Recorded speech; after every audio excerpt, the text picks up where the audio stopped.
A lot of people today in 2026 take the stance, I know my country is getting more expensive, more restrictive, more unpredictable, but moving feels like a hassle. So I'll just wait. Welcome back to another Passport to Possibility. Today I'm again joined by Jennifer Harding-Marlin. We're going to talk about the hidden cost of not moving, not just in tax, but in compounding. Options for your children and the opportunities you never even see because you stayed in one system for too long. Let's get into it.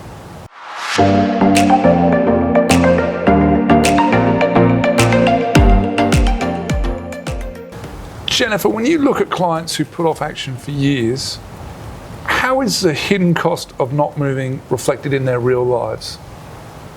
For many, the biggest cost is time. Every year they stay in a high tax, high friction environment is another year of missing out on compounding in a more favorable jurisdiction. There's also an emotional cost, living with constant policy fear, feeling trapped and worrying about their children, inheriting fewer options. On the legal or optionality side, they may miss windows where certain CBI or residency programs are open or where ancestry rules are more generous than they will be later. And so by the time some people finally act, they're reacting to a crisis, higher taxes, new rules, or personal burnout rather than moving on their own terms. It's clear that doing nothing isn't free. It's a slow, quiet leak of money, energy, and opportunity. And by the time it really hurts, some of the best doors have already closed. Let's talk numbers. At a very simple level, how does staying in a high tax jurisdiction quietly destroy the financial side of someone's plan B over time? So obviously I'm not a tax advisor or tax professional, so when you need tax advice, always seek out representation for tax. But if you were to imagine a professional or business owner paying an extra $50,000 to $100,000 a year in combined taxes compared with what they would pay in a lower tax environment, over 10 years, that's $500,000 to $1 million lost in capital before you even consider what the money could have compounded into if it was invested.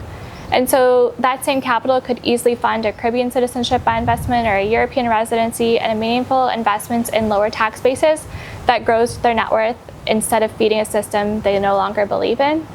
So the math doesn't have to be perfect to be compelling. The key is recognizing that inaction does have a price tag. Fair. So while people argue about $150,000 donation or a $300,000 US dollar investment, they're often bleeding far more than that every few years in tax. They just never frame it as the cost of staying put. Now, beyond money, what are the non-financial costs you see when people delay, especially around family, kids, and identity? Children grow up with one legal identity and one system, even when their parents had realistic chances to secure a second or third set of rights for them. And so families have become psychologically anchored to a single country's narrative, making it harder to leave even when conditions worsen. And additionally, professional opportunities, remote roles, international business, cross-border investments are often easier to build from a jurisdiction that respects global mobility and low friction. And as well, over time, delay can turn into resignation. People stop believing they can move, which is very different mindset from consciously choosing to stay. Right, so the hidden cost isn't just an extra tax line, it's your kids inheriting one passport instead of several, your business growing inside one sandbox instead of many, and your identity shrinking to match your tax code.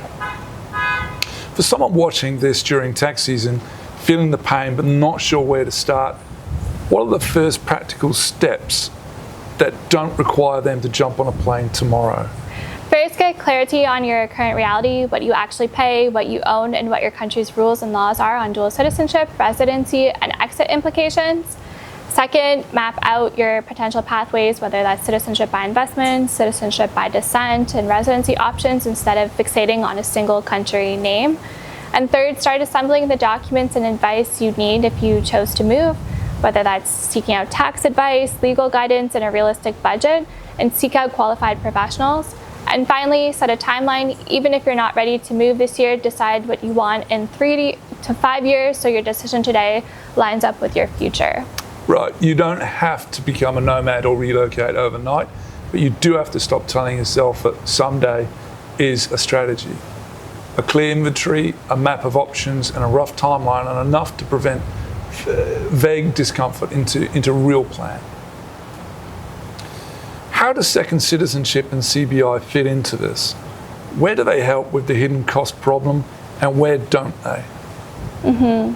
So second citizenship or CBI doesn't magically erase tax obligations, especially for US citizens, but it gives you jurisdictional options where to live, where to bank, where to invest, and where your children can build their lives.